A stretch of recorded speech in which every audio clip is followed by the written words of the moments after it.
Sant'Ildefonso, la Vergine e il miracolo della Casula.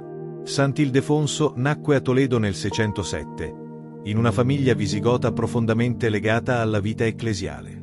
Cresciuto sotto la guida del vescovo Sant'Eugenio, divenne diacono e poi abate del monastero di Agali, distinguendosi per rigore, studio e dedizione alla Chiesa. Nel 657 fu eletto arcivescovo di Toledo, ruolo che esercitò con fermezza e sapienza fino alla morte nel 667. Ma ciò che rese Ildefonso una delle grandi glorie della Chiesa spagnola fu la sua straordinaria devozione alla Vergine Maria.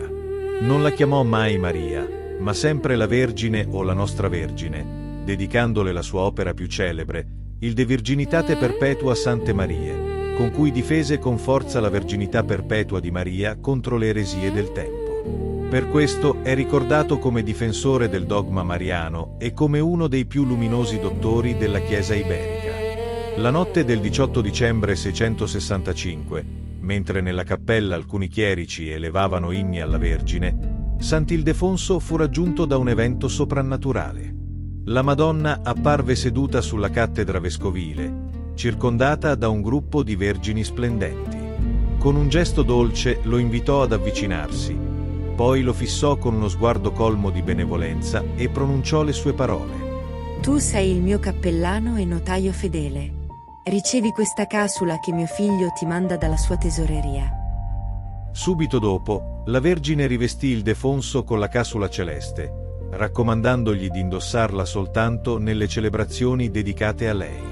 L'apparizione fu così autorevole che il Concilio di Toledo istituì una festa speciale per ricordare il prodigio.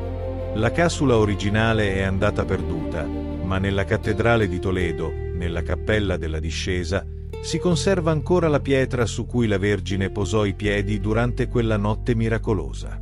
La pietra della discesa è visibile attraverso una piccola grata posta sulla custodia in diaspro. Sulla parete vicina, una targa di ceramica riporta queste parole. Quando la Regina del Cielo pose i suoi piedi sulla terra, li posò su questa pietra. Usala per baciarla, per il tuo maggiore conforto. Chi si avvicina è invitato a toccare la pietra e a dire con devozione: veneriamo questo luogo dove la Beata Vergine ha posato i suoi piedi. La scena in cui la Vergine impone la casula a Sant'Ildefonso è talmente centrale nella storia della cattedrale di Toledo che ricorre praticamente ovunque al suo interno.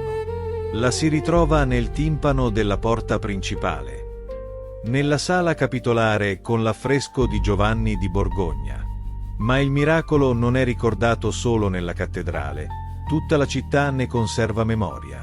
L'episodio è raffigurato sulla Puerta del Sol, nelle antiche mura, e anche sulla facciata e all'interno della chiesa dei Gesuiti, oltre che in altri luoghi significativi di Toledo. La cattedrale di Toledo non è soltanto il cuore della diocesi perché ospita la sede del vescovo. Porta con sé qualcosa di ancora più singolare. È stata costruita proprio sopra la pietra angolare che la tradizione riconosce come la pietra della Madonna, il luogo in cui la Vergine posò i piedi durante l'apparizione a Sant'Ildefonso. È da quella pietra che tutto ha avuto origine. È quella pietra che ha dato fondamento alla cattedrale. È quella pietra che continua a ricordare, ancora oggi, il legame speciale tra Toledo e la Vergine. Un edificio immenso, una storia millenaria, costruiti su una sola, umile, sacra pietra. La pietra di Maria.